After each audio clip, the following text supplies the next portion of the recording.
The days go by. I'm still very sad over the loss of Fadi.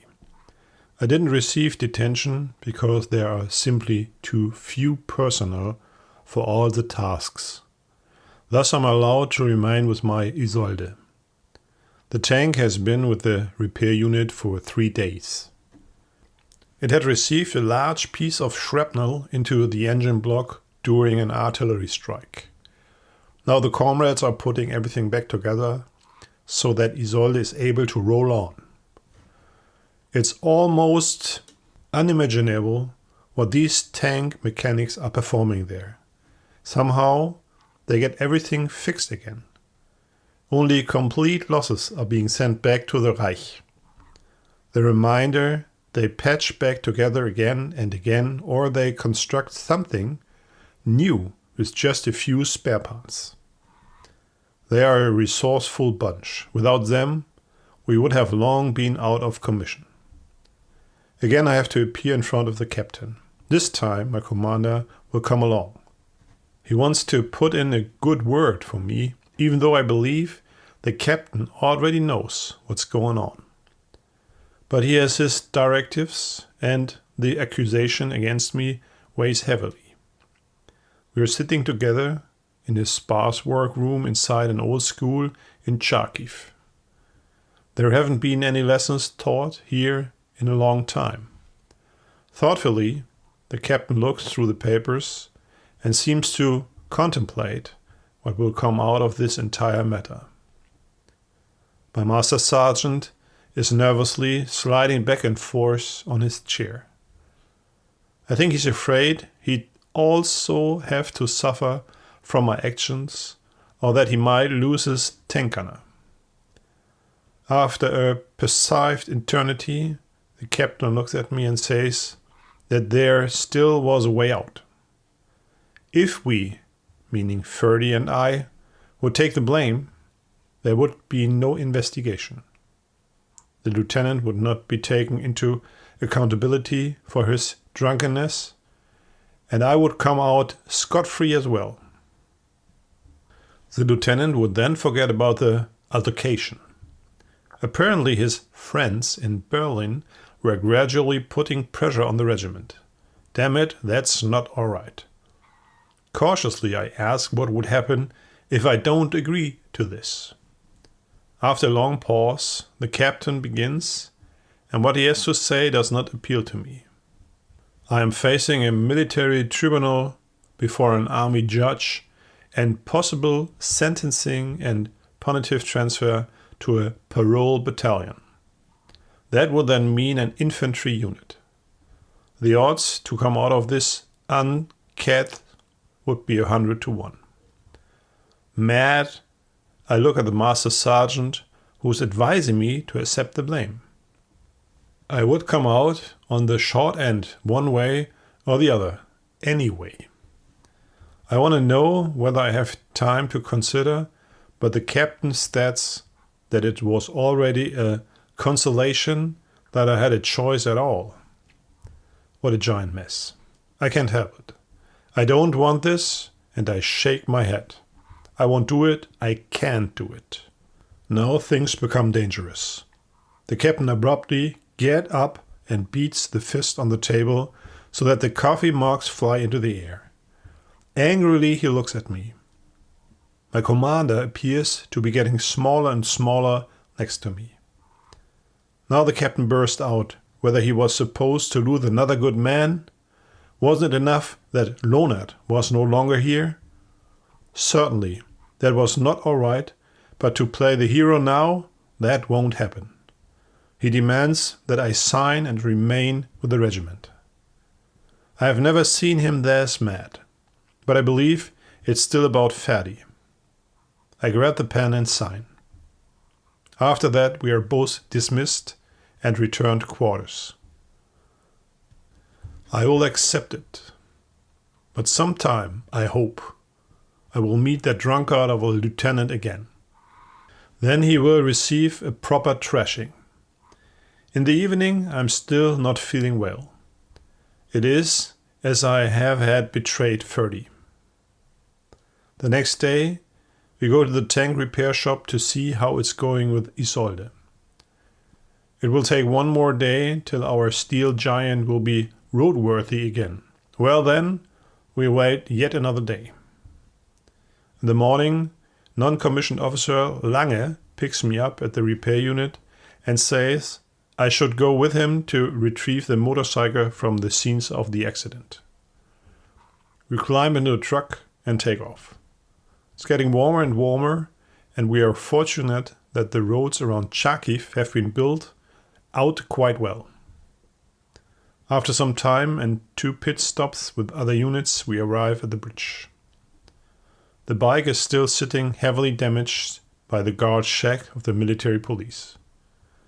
Non-commissioned officer Lange clears up the paperwork and that we are allowed to take the motorcycle and sidecar with us. We lay long loading ramps on the bed of the truck, and with our combined strength, we manage to push the bike up on the truck. The chain dogs recognize me and ask me how it's going. Of course, they know what's going on, and I tell them what I now had to sign. The old sergeant just remarks that shit always falls to the bottom. To that, I can only nod. That it would end this way, the military policeman had already surmised. The report the policeman had written about the accident came back and was supposed to be rewritten, this time, however, under different premises. That's how far the influence of Ferdy's murder does reach. I ask for the name of the lieutenant, but they don't get it. I only found out that he is a von something, and they tell me his unit. That should indeed be identifiable. In the late afternoon, we get back and take the bike over to the repair shop. Pretty beat up, remarks a technical officer of the repair platoon. But they will certainly be able to fix it again. Finally, we have Isolde back and are getting ready for deployment. The Russian helpers assist us with stowing of ammunition. One can notice that they are doing their job with joy. I imagine how it would be if I was stuck with the Russians and was loading ammunition into their T-34s so that my comrades could be shot to pieces. I don't think I could do this. My conscience would make itself known in that case. But the Russian helpers must have their reason and perform their job well. During the reloading process, a lieutenant from staff stops by. He had to talk to me and takes me aside. He explains to me that due to the accident and my guilty plea to that, I was no longer earmarked to become a non-commissioned officer. Until further notice, I would keep the rank of corporal. I noticed that it does not give him great pleasure to tell me this, but that something like this was coming I had already anticipated. Military correctly, I express my thanks for the information, and then I'm able to return to my work. The crew have caught on to what happened, but I don't let it show. I now simply have to swallow this and carry on. The radio operator still remarked that with my courage, I would certainly soon receive a promotion for valor in the face of the enemy. We all grin about this because you hear quite a bit about field promotions. Crews are promoted to non-commissioned officers for valor and sergeant to lieutenants, but also, of course, since there are hardly any non-commissioned officers and officers left after these innumerable attacks. This is rather more common among the infantry soldiers. With us tank units, we are always a crew, a unit. Again, it goes out into the outer districts of Charkiv. The Russian is pushing against our lines everywhere. It's over small elevations, strategically important villages, and minor breakthroughs. The minor skirmishes set the sign for something big. More and more units, fuel and ammunition are being brought forward. The planes are always above us, and the artillery is striking devastatingly amongst the Russian positions. We are en route with the infantry in order to block an intrusion. With 2 Panzers 4, we advance and shoot up everything that shows itself. Resistance is bitter. Finally, the Russian has to retreat. 2 damaged armored personnel carriers are unable to drive back under their own power. We take both in tow. All the wounded are laid inside there in order to transport them back to Kharkiv. Russian POWs have to help placing our people into the last armored personnel carrier.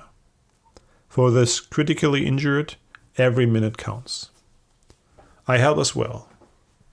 When we are finished, a master sergeant of the assault platoon calls me over to him.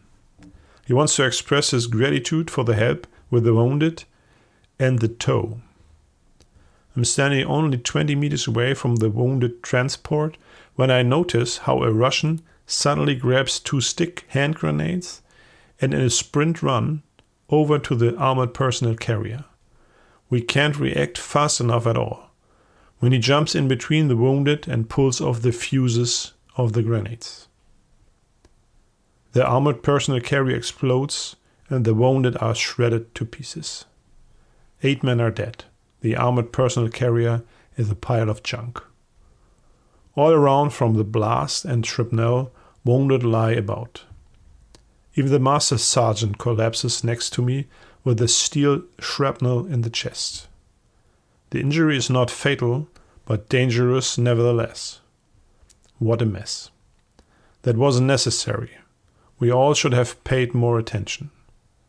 I take care of the master sergeant and take him along over to our Isolde. He can ride back with us. That's the last we can do. Driving off, I see how the remaining captured Russians are being shot. That's not right, but I think the soldiers there are simply just outraged and want revenge. Things are only getting worse.